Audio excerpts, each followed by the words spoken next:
자, 우리가 지난 시간에 이제 이어서 이제 금등대는 다 마쳤고, 자, 이제 진설병상에 대해서 배웁니다. 이 한자 말인데 우리말로 하면은 무교병상이지요. 무교병상. 이거 무교병도 또 한자 말이네. 누르기 없는 빵상입니다. 누르기 없는 빵상. 자, 우리 이 그림을 다시 한번 봅시다. 여러분 이제 이 그림을 지난번 금등대처럼 이제 잘 머릿속에 그림을 그리고 계셔야 돼요. 자, 요게 이제 상인데 요게 다리고 이거는 이제 채라고 그래서 제사장들이 이제 성막을 옮길 때 구름기둥 불기둥 이렇게 떠서 움직이면은 모든 걸 다 걷어 가지고 이제 옮기는 거예요. 그때 이제 제사장들, 이것도 아무나 매는 게 아니에요. 아무나 맸다가는 죽어요. 반드시 제사장이 이걸 맵니다. 그 매기 위한 채예요. 자, 모양이 이렇게 돼 있어요. 요게 이제 상인데 여기 명확하게 이제 구분이 안 돼 있지만은 여기 금태가 있어요. 금태. 이 상 전체가 속에는 나무, 겉으로는 정금으로 쌓여져 있어요. 그러니까 겉으로 보면 전부 다 금만 보이죠. 자, 근데 여기 이제 삥 둘러 금태가 있습니다. 그 다음에 이게 턱이라는 건데, 이건 뭐냐면은 여기 있는 내용물들이 바깥으로 흘러나오지 않게 하기 위해서 만들어진 거예요. 자, 그 다음에 이 상에는 뭐가 있냐? 요게 이제 빵이지요. 누룩 없는 빵. 누룩 없는 빵을 12개를 여기다가 놓는데 두 줄로 놓는 겁니다. 6개씩. 그렇게 두 줄로 놔요. 그 다음에 이제 그 포도즙을 담는 병. 그 다음에 제사장이 이 포도즙에 담긴 그 포도즙을 이 잔에 부어서 마십니다. 이걸 마셔요. 그 다음에 이제 숟가락이 있어요. 숟가락. 그 다음에 이 무교병, 이 무교병을 밑에 받치는 접시 같은 게 있어요. 접시. 그걸 대접이라고 그래요. 자, 무교병상이라는 건 진설병상이라는 것은 이렇게 돼 있어요. 이걸 머리에 이제 그리셔야 됩니다. 알았죠? 이 상은 히브리어로 술칸이라고 그래요. 이건 뭐냐? 빵 12개를 진설하는 것입니다. 이 상은 조각목으로 만들고 우선 속은 나무고 그 다음에 정금으로 쌌어요. 자, 이것은 금널판에서와 같이, 금널판이 뭔지 아시죠?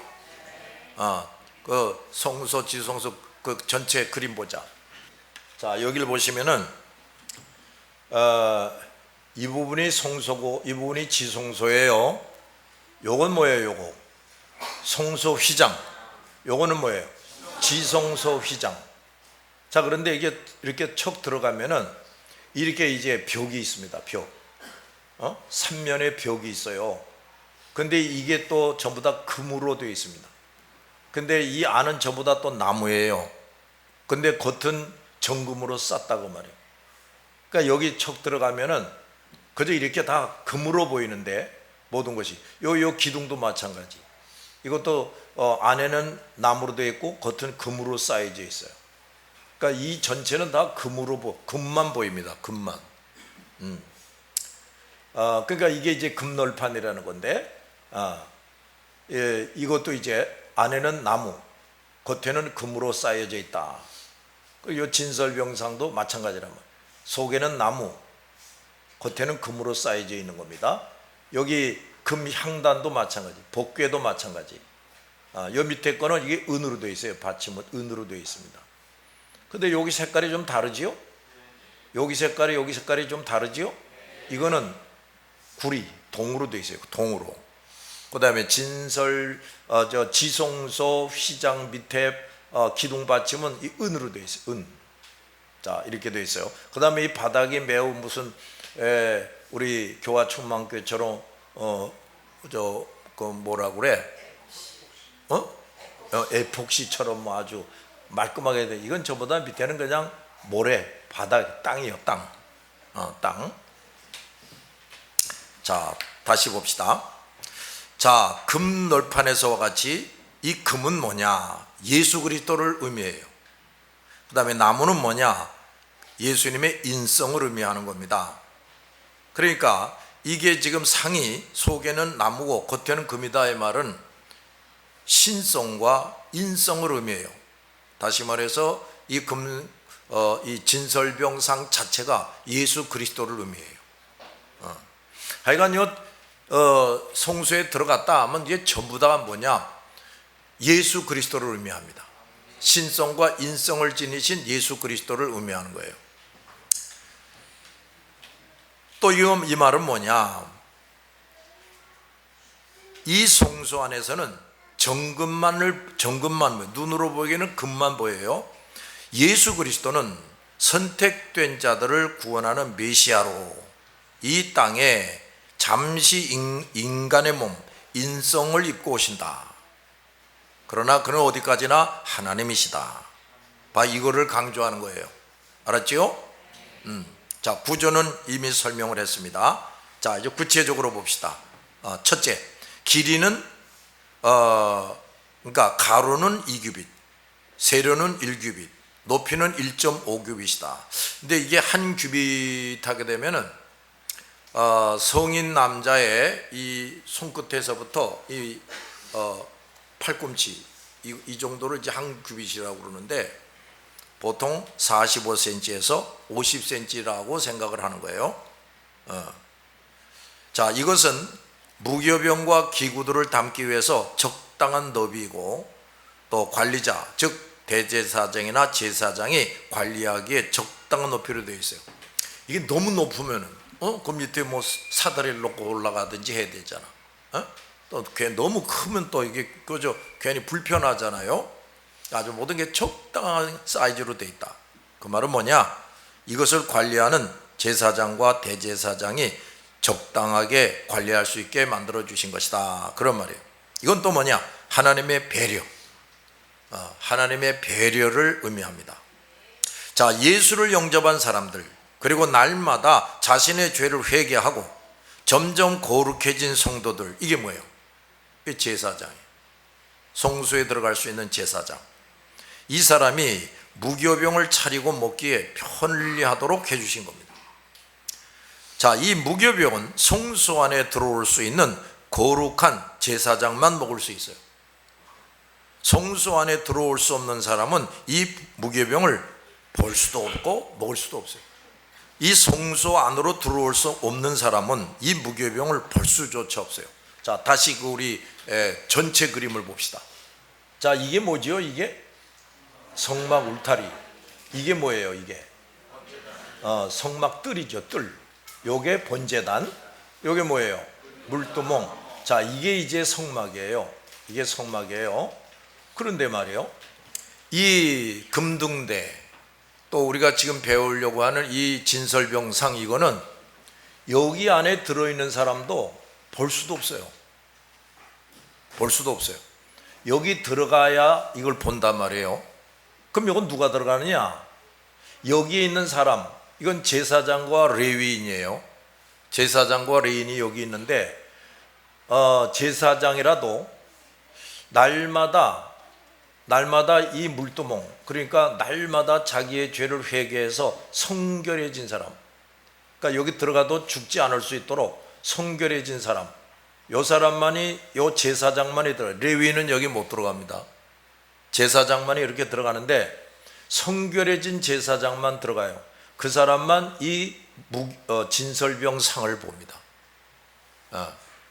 그러니까 여기 있어도 여기 못 들어가면 진설병상이고 뭐 금등대고 아무것도 볼 수가 없어요. 여기 있던 사람이 나와서 설명을 해줘 봐야 뭐 제대로 알 수도 없어요.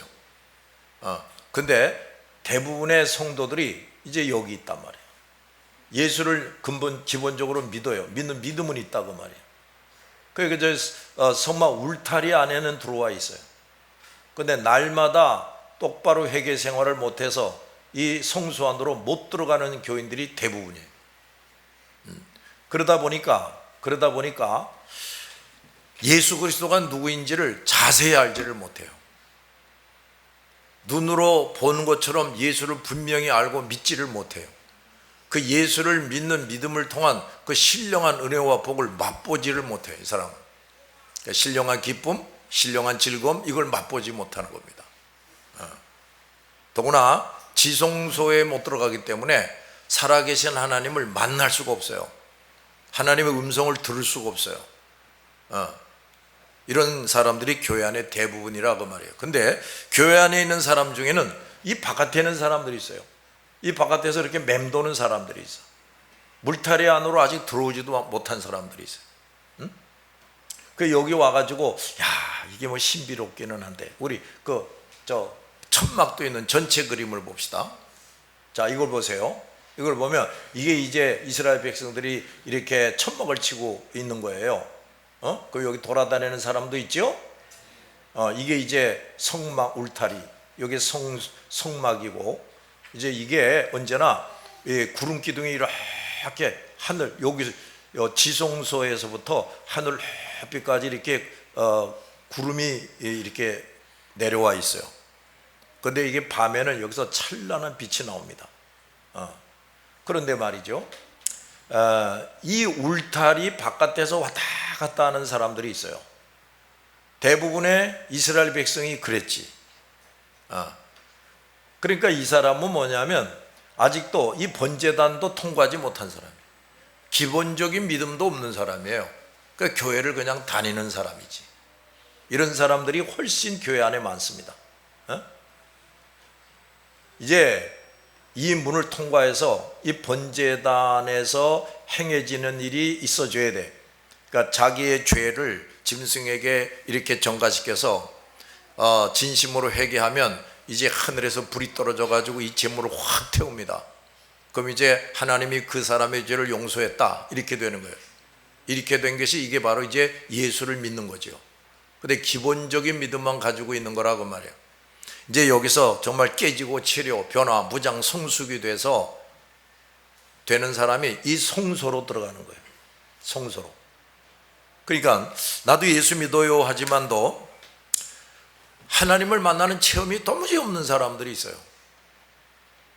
어떤 사람은 내가 하나님을 만났다, 하나님의 음성을 들었다, 또 어떤 신령한 체험을 했다.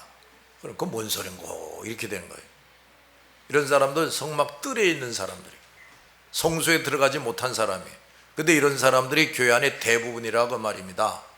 그러니까 이 성막을 배워야 이런 걸 제대로 알 수가 있어요. 그러니까 여러분은 이제 이 아까 저 울타리요 바깥에서 왔다 갔다 하는 사람이 되면 안 됩니다. 알았어요? 네. 여기서 왔다 갔다 하는 사람은 이건 지옥 가. 절대로 천국 못 가는 사람들이에요, 이 사람들. 근데 교회 안에 이런 사람들이 대부분이라니까요. 자, 일로 이제 반드시 들어와서 기본적인 믿음은 가져야 돼. 그 부끄러운 구원이라도 얻어요. 부끄러운 구원이라는 말이 성경에 분명히 나와. 근데 그냥 기본적인 믿음만 가진 사람은 내가 방금 얘기한 것처럼 말씀을 읽거나 들을 때, 신앙생활 하면서, 하나님의 일을 하면서 신령한 체험이 없어요. 하나님이 날 참 사랑하시는구나, 이걸 날마다 경험해야 되는데 이게 없어요. 내가 아무리 기도해도 내 기도를 들어주는 건지 마시는 건지 이걸 경험이 없어 도대체가. 그러니까 이런 사람은 하나님에 대해서 확실하게 말할 수가 없어요. 하나님을 확실히 못 만났기 때문에. 그러니까 이런 사람은 전도를 못해. 전도를 할 수가 없어요. 이제 여러분은 우선 여러분 가운데 아직 여기에 있는 사람은 빨리 열로 들어가야 돼. 예수를 믿는 기본적인 믿음은 갖춰야 된다, 그 말이에요. 알았지요? 그 다음에 이제 그걸로 끝나면 안 돼. 그저 말씀과 기도로서 철저히 깨지고 치료되고 변화되고 무장되고 성숙돼 가지고 성결한 자가 되어야 돼. 그래서 성소로 들어가게 돼야 됩니다. 들어가야, 자, 이제 우리가 지금까지 배운 금등대가 뭔지를 알아요. 그 다음에 진설병상이 뭔지를 알아. 그 다음에 금향단이 뭔지를 알게 되는 거예요. 그 다음에 이제 지성소에까지 들어갑니다. 법궤가 뭔지를 알아요. 그 다음에 살아계신 하나님을 이제 귀로만 듣고 상상만 했는데 눈으로 보고 만나게 됩니다. 하나님의 음성을 듣게 돼요. 자, 우리가 다 이런 사람 되기 바랍니다. 자, 이런 걸 좀 기본적으로 머리에 담고 들으세요. 그냥 이걸 지식적으로 알면 뭐 하겠습니까? 자, 그 상은 인성과 신성을 입으신 예수 그리스도를 의미합니다. 자, 무교병이라는 게 뭐라고 그랬죠? 누룩 없는 빵. 자, 이 누룩 없는 빵은 뭐냐? 전혀 죄가 없는 완전한 희생제물인 예수 그리스도를 의미해요. 알았죠? 근데 여러분, 빵이라는 게 뭐예요? 먹는 거죠. 뭐 장식하려고 빵 만듭니까? 먹으려고 만들죠. 그러니까 이제 제사장이 이걸 먹는다고요. 이걸 먹는데 포도즙하고 같이 먹어요. 이게 뭔 줄 아세요? 옛날에, 자, 이제 이스라엘 백성이 애굽에서 해방될 때 맨 마지막에 한 게 뭡니까? 유월절 지키는 거죠. 유월절이라는 게 뭐냐면 애굽 사람들의 장자, 애굽 사람들의 짐승의 첫 새끼를 다 죽여버리는 거예요. 죽음의 사자가 집집마다 들어가서 애굽 사람의 장자를 다 죽여요. 그 다음에 짐승의 첫 새끼를 다 죽입니다. 그런데 이스라엘 백성들의 집에는 이 죽음의 사자가 이렇게 넘어간다 이거야. 문으로 들어가서 죽이는 게 아니라 넘어간다 이거야. 그래서 유월, 그것도 이제 한자 말이죠. 넘어갔다는 뜻이에요. 근데 어떻게 넘어갔냐? 그 이스라엘 백성들이 이제 하나님이 모세를 통해서 명령을 내립니다. 야, 너희들이 이제 몇 월 며칠부터는 전부 다 집 밖에 나가지 마라. 그리고는 어린 양을 한 마리씩 잡아라. 어린 양을 죽여가지고 그 어린 양의 피는 그 대문에 임방 문설주에 발라라. 그 지방은요, 이거 집 구조가 이 밑에 턱은 없어요. 문도 이렇게 문틀이 이렇게 돼 있어. 이렇게 기우등 세우고 위에 요것만 있다고. 그러고서는 무슨 천 같은 걸 턱 들이고, 이게 이제 문이에요. 요 문설주와 임방에 어린 양의 피를 발라라. 그리고 너희들 그 집안에 앉아서 밤새껏 그 어린 양의 고기를 불에 구워 먹어라. 불에 구워 먹는데 소금 치지 마. 양념하지 말고 그냥 구워 먹어라. 근데 여러분, 난 양고기를 별로 먹어본 적이 없지만은 그거 참 비린내가 많이 난대요. 냄새가 많이 난답니다. 그런데 그걸 양념도 안 하고 소금도 안 치고 구워 먹으면 그 맛이 있겠나요? 비린내가 나서 그거 먹기가 어렵지. 굶어 죽을 지경이 아니라면 그걸 밤새껏 먹어라. 근데 그 양의 고기를 소금도 안 치고 구워 먹는 것도 죽을 지경인데 쓴 나물과 함께 먹으라는 거예요. 뭐라고? 쓴 나물을 함께 먹으라. 참. 이거 김치하고 먹으면 좀 못 가는데 쓴 나물하고 먹으니 그 먹고 먹어도 뭐 합니까 그거? 게다가 또 뭘 먹냐? 이 무교병을 먹는 거예요. 누룩 없는 빵. 여러분, 빵이 이렇게 부풀어서 우리가 이렇게 씹으면 이게 구석구석 말랑말랑하죠? 그게 누룩이 들어가니까 그렇게 되는 거예요. 근데 누룩이 없이 하면 어떻게 딱딱해지지? 그 누룩 없는 빵은 설탕이 들어가 있나 소금이 들어가 있나 거의 아무것도 없어. 뭐 잼이 들어가 있나 아무것도 없어.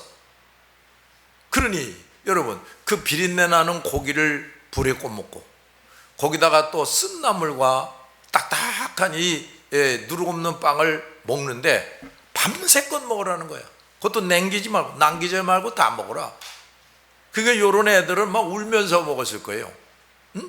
먹기 싫어, 못 먹겠어. 빨리 안 먹을래? 엉덩이를 탁탁 때리면서 그러면서 먹었을 거라고, 애들도.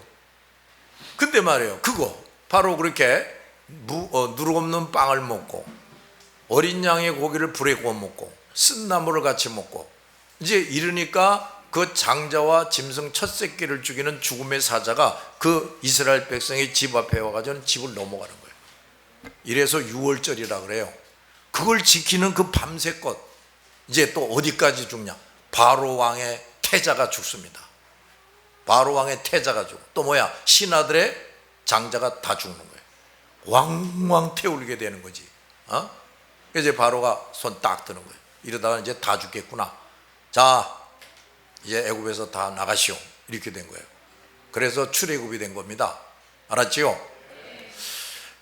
그게 바로 6월절이라는. 그때도 뭘 먹었다고? 무교병을 먹는 거예요. 누룩 없는 빵을 먹는 거예요. 그 누룩 없는 빵이 뭐냐? 전혀 죄가 없는 완전한 희생제물인 예수 그리스도를 의미합니다. 또 쓴나물을 먹으라 그랬죠? 쓴나물은 또 뭐야? 우리를 대신해서 온갖 고난을 당하시고 죽으시는 예수를 말하는 거예요. 그게 쓴나물을 의미하는 거예요. 잘 들었죠? 어린 양은 뭐냐? 그야말로 죄가 없는 인간의 몸으로 이 땅에 오는 분, 그리고 성부 하나님의 뜻에 그저 깨끗이 순종하는 분, 그런 의미야. 무교병이야말로 전혀 죄가 없는 완전한 희생제물을 의미하는 거예요. 알았죠? 그게 벌써 이 성막을 만들 때 벌써 이걸 가르쳐 주는 거지. 옛날 이스라엘 백성들은 모세를 통해 하나님의 명령에 순종해서 이 무교병을 먹음으로 모든 죄를 사함받은 하나님의 백성으로 인정이 되고 즉시 애국과 바로의 억압에서 해방됐습니다. 즉 예수 그리스도는 인성과 신성을 입으신 메시아요.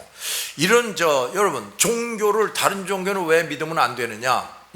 거기도 다 좋은 가르침이 있고 왜 그 믿으면 안 되고 꼭 예수만 믿으라고 그러느냐? 이제 이렇게 항변하는 사람들이 있죠.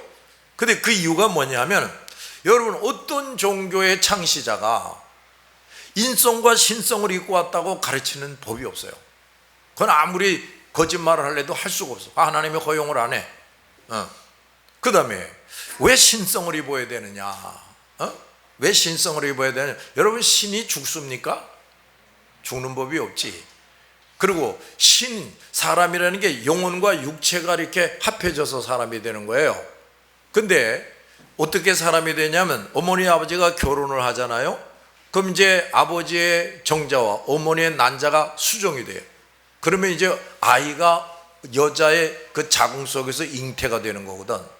근데 그 잉태가 될 때 하나님이 영혼을 쑥 집어넣어 주는 거예요. 뭘 집어넣어줘요? 영혼을 집어넣어줘. 짐승들도 암컷 수컷이 교미하면 새끼 낳지요? 근데 짐승들은 새끼를 낳을 뿐이지 영혼은 하나님이 주시질 않는다고. 그 짐승들은 죽으면 그걸로 끝이에요. 어떤 사람 짐승에도 혼이 있다 이런 소리를 하는데 그거 다 허튼 소리. 그런데 그 영혼도 이렇게 어머니 아버지가 결혼해서 정자와 난자가 수정해서 태어나잖아요. 그럼 그 육체도 어머니 아버지의 원죄를 가지고 나와. 그 다음에 이 사람의 영혼도 하나님이 훅 집어넣지만은 그 죄에 있는 육체 속으로 들어가니까 영혼도 더러워지는 거예요. 그래서 사람은 어머니 뱃속에서부터 영과 육이 다 같이 죄인으로 이 땅에 태어나는 겁니다. 알으셨어요? 자, 그런데 예수 그리스도는 어떻게 됐냐? 예수 그리스도도 인간의 몸을 입고 와야 하기 때문에, 잘 들어, 딴 생각하지 말고, 예수님도 인간의 몸을 입고 와야 하기 때문에 여자의 자궁에서 나와야 돼. 근데 남자와 여자가 결혼한다, 즉 남자의 요셉의 정자와 마리아의 난자가 수정해서 나오면 안 된다고 말해요. 그렇게 되면 그 육체가 죄인이 되어버리는 거지. 알았어요? 그 다음에 영혼은 뭐냐? 하나님이 영혼을 불어넣어 주는 게 아니야. 성자 예수라는 하나님이지. 성자 예수라는 하나님이 그대로 육체 속으로 들어오는 거죠. 그러니까 남자와 여자가 결혼해서 된 육체도 아니고 거기에 원래 신이신 예수가 들어오는 거예요. 그러니까 그 예수라는 분은 육체도 영혼도 전혀 죄가 없어요. 그렇게 돼야 하니까 하나님이 천사를 보낼 수도 없어. 천사는 우리 인간과 같은 그런 인격체, 하나님의 형상을 가지질 않았어요. 그러니까 어쩔 수 없이 하나님은 성자 하나님인 예수님을 처녀 마리아의 몸에 잉태되게 하는 거예요. 알았지요? 그래서 예수님이 태어난 거예요. 그래서 예수님은 그 영혼은 그냥 하나님이시고 육체도 남자와 여자가 결혼해서 나온 것이 아니니까 죄가 없는 육체로 이 세상에 오는 겁니다. 어느 종교가 그런 얘기가 있어요? 석가모니가 그렇게 태어났다는 말 들어봤어요? 응? 석가모니도 어머니의 아버지가 이렇게 성생활에서 태어난 사람이야. 마호메트도 마찬가지. 모든 종교의 창시자는 다 마찬가지야. 어머니 아버지가 섹스에서 나온 거지, 뭐 하나님이라는 그 영이 처녀에게 뭐 잉태돼 가지고 나왔다 그런 거 없어요. 다른 건 다 흉내를 냅니다. 우리 성경에 나오는 좋은 교훈들을 그네들 경전에도 다 나와요. 보면 착하게 살아라. 심지어 불교에서는 벌레도 짓밟아 죽이지 말라는 거예요. 왜 그러냐? 거기 윤회설을 주장한다고 말이에요. 저 벌레가 말이야, 그 전생에 사람일 수가 있다 이거예요. 그러니까 그 벌레 짓밟아 죽이면 사람을 죽이는 게 된다는 거야. 말도 안 되는 소리들을 하고 앉아있지. 그러니까 다른 종교는 우리가 믿어서는 안 되는 거예요. 알았지요? 뭐 석가를 믿고 마호메트를 믿고 뭘 믿고 어떤 걸 믿어도 우리가 죄 용서받고 구원받을 수가 없어요. 그래서 반드시 누구만 믿어야 됩니까? 예수만 믿어야 되는 거예요. 이제 아시겠어요? 아직 이해가 잘 안 되면 여기 선생들한테 다시 가서 물어봐요. 좀 더 설명해 달라고. 또 다음에 턱은 뭐냐? 손바닥 넓이만하게 만들라, 이런 표현을 합니다. 손바닥. 하나님이신 그리스도의 손, 하나님이신 그리스도의 손이 복음을 온전히 감싸고 있는 거죠. 자, 이제 저 누룩 없는 빵, 그 다음에 저 포도즙, 저게 복음입니다. 복음이에요. 알았어요? 그걸 감싸고 있는 거예요. 이렇게 아까 턱 이렇게 있는 거 봤죠? 근데 왜 손바닥 넓이만큼 만들라? 그 손이라는 표현을 씁니다. 예수 그리스도의 손이 복음을 감싸고 있는 것을 말하는 거예요. 누가 이 그리스도의 손을 치울 수가 있습니까? 그런 자들은 전능하신 하나님 예수의 손에 의해서 파멸이 되는 겁니다. 복음뿐 아니라 복음 전파자 또한 이 그리스도의 손이 받쳐주고 보호해 주시는 겁니다. 알겠어요? 그래서 내가 가르칠 때 이런 말을 종종 합니다. 우리가 전도하러 나갔는데 근데 엉터리로 전도하는 사람은 그건 전도자가 아니고 확실히 예수를 믿은 사람이지요. 복음을 제대로 알고 전하는 사람이에요. 이 사람이 이제 복음을 전하러 나갔다고 말이에요. 근데 복음을 전하는데 어떤 사람이 막 욕을 해야 된다, 때린다, 심지어 죽인다. 이제 이렇게 되면 엄청난 죄를 짓는 겁니다. 그 사람과 그 사람의 자손이 있다면 반드시 이루 말할 수 없는 벌을 받게 돼 있어요. 절대로 그냥 안 놔두지. 여러분 말이에요, 예수님이 이 땅에 오셨어요. 예수님이 인간의 몸을 입고 오셨는데 그 예수님을 누가 죽입니까? 유대인들이 죽이죠. 누가 죽였어요? 유대인들. 아브라함, 이삭, 야곱의 자손들이 죽입니다. 어떻게 된 줄 아십니까? 예수님이 다 이루었다고 고개를 탁 떨굴 때 막 천둥 번개가 나고 지진이 일어나고 그랬다고 그랬어요. 그렇다고 해가지고 강진이 나고 뭐 이래가지고 그 유대인들을 싹 죽여버렸느냐? 그렇지는 않아요.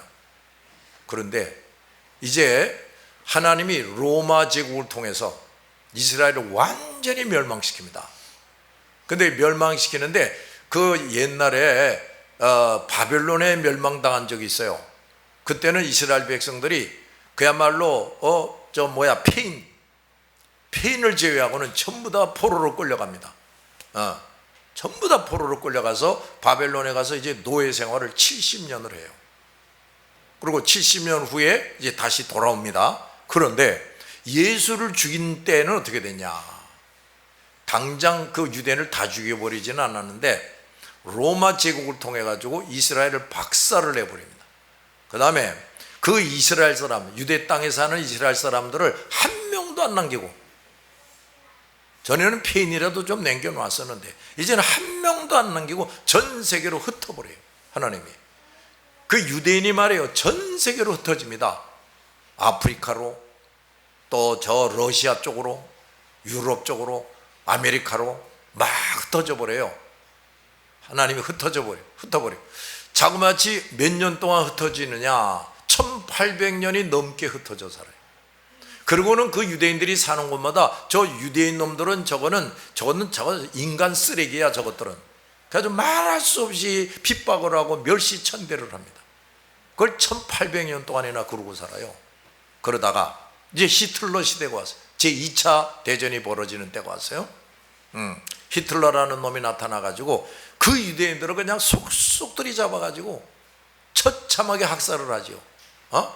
수백만 명을 학살을 하는데 그 수백만 명을 다 그 기름 짜는 죽음을 죽이기는 건 아니고 수십만 명을 아우슈비츠라는 곳에 이제 모아놓고서는 가스실에 집어넣어가지고 우선 다 벌거 발가벗겨요. 그 다음에 목욕을 시킵니다. 천정에서 샤워가 촥 나와가지고 우선 목욕을 시켜요. 빨가벗은 사람들에게. 그 다음에는 천정이 쭉 내려옵니다. 사람들을 으깨서 죽여요. 으깨서 가지고 골이 빠개지고 몸이 빠개지고 이러면서 이제 액체가 한쪽으로 쭉 흘러나와. 피 섞인 물이 한쪽으로 쭉 흘러나와. 그러면 요걸 가지고 화학적인 분해를 해가지고 기름을 빼냅니다. 거기서 그 기름 빼가지고 탱크 기름으로 썼어요. 아니 인류 역사상에 그런 일이 어디 있습니까? 뭐 안내일기니 뭐 무슨 리스트? 신들러 리스트 뭐 이런 거 본 적이 있죠? 그 얼마나 기가 막힙니까? 하나님이요 예수까지 죽여?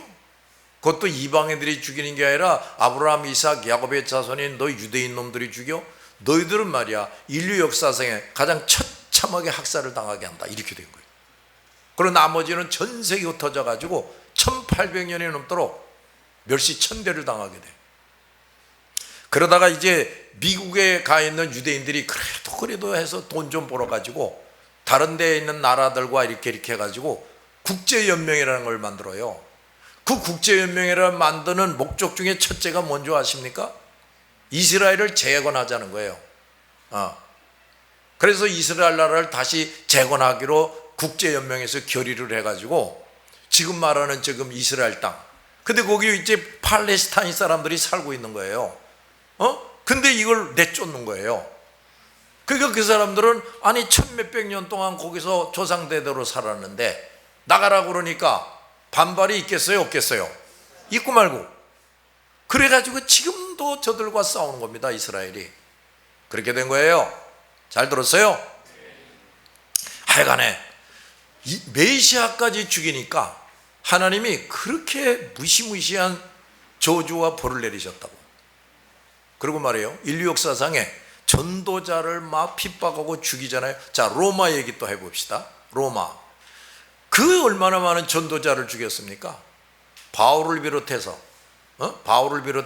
베드로 그 모든 사도들 그 다음에 뒤에 속사도들까지 무참하게 살해를 합니다.